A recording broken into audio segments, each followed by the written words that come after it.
What happens when you take LA Knight, Andrade, and Carmelo Hayes and put them in a triple threat match for the United States Championship? You get magic. That's exactly what you get. Let's take a look at their match.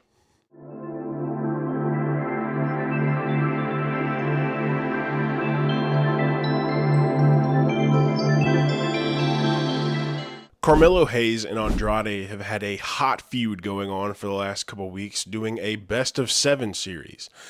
Now, there has not been a winner of the best of 7 series due to the fact that the 7th match was refereed by LA Knight, and he attacked both Carmelo Hayes and Andrade and then just left. So there was no real end to the match because the referee left. But regardless, that feud has cooked, and it has been so good and so fun to watch that I hope it can maybe continue just a little bit longer, or maybe give another break and maybe one of them take the title from LA Knight and go on another maybe 3 or 4 series. I don't know. Only time will tell, but I do know that they both are extremely extraordinary talents in the ring. Carmelo Hayes has already proved himself to be a future main eventer, and Andrade has already proved himself to be a top lucha star around the world. I think this feud did great for both of them as it showed Carmelo Hayes as the star that he should be, and as Andrade as a guy who can still go. There's no doubt in my mind that Andrade has a world championship run in him. It just might take a little time to get there and let a couple of other long-term stories play out. Now, adding LA Knight to the mix was a little interesting for me, and I was a little concerned about it. I was worried that LA Knight would become sort of a third wheel to an already great pairing. But I was incredibly wrong. He fit in this pairing perfectly. It was like a puzzle piece that was missing that nobody knew was missing. Both Carmelo and Andrade want a shot at the United States Championship. They both have gotten their shots, but have lost due to interference from the other party. I would love to see them go one-on-one with LA Knight in a perfectly clean match, but I don't believe we'll get that until one of them is either one, injured, or the feud is completely over. One very important thing to note about the Carmelo Hayes and Andrade feud is it proves that you can have a feud in the WWE that does not involve a belt. Now, this one ended up involving a belt, but at the beginning, this was just two guys that didn't really like each other going at it and trading victories. I think the addition of LA Knight was great, but we also could have finished the series without LA Knight and maybe moved them both into that picture at the same time. But all in all, LA Knight was a fantastic addition and a great choice by the WWE for the United States Championship. Now, when we look at the match, this is what I was most worried about. They all three haven't been in the ring together, and we know Carmelo Hayes and Andrade have been doing great in the ring, and we haven't seen LA Knight with both of them at the same time. We've seen them in segments and in individual matches. I wasn't quite sure how this was going to play out because the tensions are very, very high between Carmelo Hayes and Andrade, but not as high with LA Knight.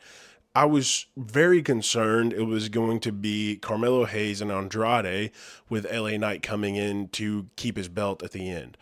But no, they were all very, very, very involved in this match. There were a few points where you could see that Carmelo Hayes and Andrade would put their animosities aside to kind of take LA Knight out of the picture so they could go back to fighting. And I was concerned also that this match would look like that a lot. But LA Knight had some impressive spots as well as Andrade and Carmelo. They all move very fluidly and do so well in the ring that it was a dream pair-up that I don't think anybody ever really thought of. Now, when you think of LA Knight, you don't think of fluidity in the ring. But when you paired him with these two, you got to see just a little bit different side of LA Knight than you would normally get in just a regular average match. I think he realized that if he was going to come out of this as the United States champion, he was going to have to take risks because Andrade and Carmelo are huge risk takers. They hold nothing back. Andrade even did a moonsault off of the top rope to the ground on top of LA Knight. You just don't do that. That's a high risk but high reward move. It did end up taking LA Knight out for a good little bit of that match.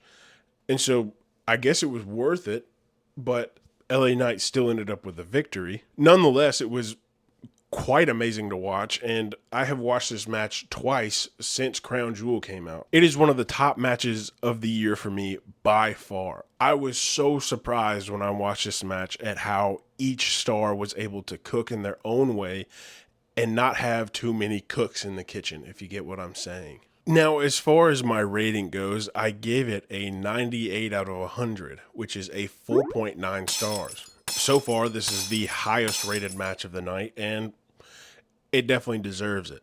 I definitely didn't expect to like this as much as I did. I expected it to be somewhere 80s, mid 80s, somewhere around there, but was shocked and overjoyed to see how well they all worked together and how good this match turned out. Like I said, it's one of my top matches of the year. They all three did amazing, and I couldn't speak any more highly of this match. If you have not watched it, you need to go watch this match. It'll be well worth your time and well worth the effort to go look at it. My high for this match was the pacing. The pacing was perfect. It was perfect for each individual. There was fast-paced moments, there was a little bit slower-paced moments, and everything worked together and gelled together perfectly. It looked like they had planned this out for months and then just went out and did it.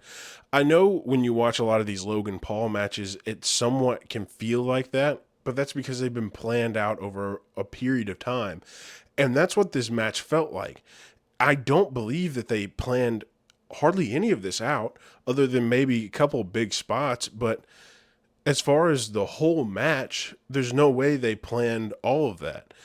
And so this match looks like something that they worked a long, long time on, but I believe they just did it.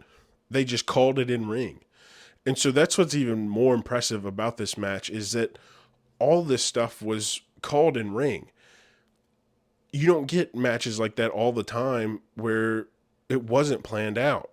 I only have one low for this match, and it's that it was too short. I honestly wish we could have gotten another 5-10 minutes out of this match, but I understand the time restraints and having to meet certain time requirements because they also filmed Raw the same night. But I think this would have been worth giving a couple extra minutes to. Now, I do believe we will probably see this again at some point. We haven't seen any of them on TV yet, but I really, really hope we get another go at this with a longer time frame and just letting them loose and having fun, because it looked like they were having fun.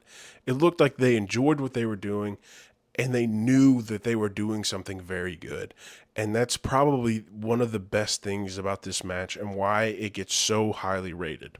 And that wraps things up for Carmelo Hayes versus Andrade versus LA Knight for the United States Championship. Tomorrow we'll be covering Cody versus Gunther for the Men's Crown Jewel Championship, which is also another banger of a match if you have not watched it. But until then, I'll see you next time. Peace.